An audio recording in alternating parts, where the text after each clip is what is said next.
So my brother, when Babu came, going back to the story on what transpired, this gentleman, sound, I've never met him. He had sent him to we are in a road in Gega.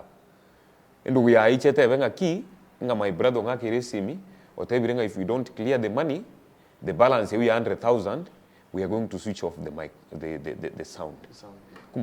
My brother, honestly, I'm from stage. Where can I access that balance from? And we agreed to Kimaliza function, you get your money. So things happened. I'm beginning now to realize Badai that it was a bigger war. It was something that was planned, mapema. Things changed there. They switched off the sound. I told him, no problem, if that's the decision you made, that is okay. I was glad that our fans had enough time to enjoy themselves. We were actually towards the end of the event. I want to ask a question. Yes.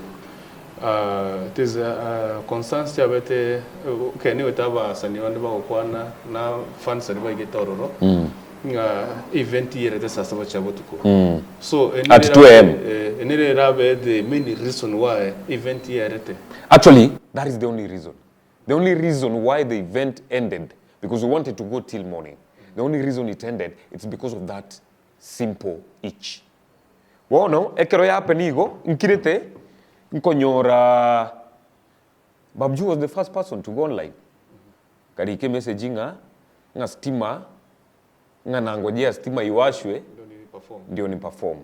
My brother, that's when now I began connecting that, there was more to what just meets the eye. Because Gusii Urban Festival, bro, is not about Echate.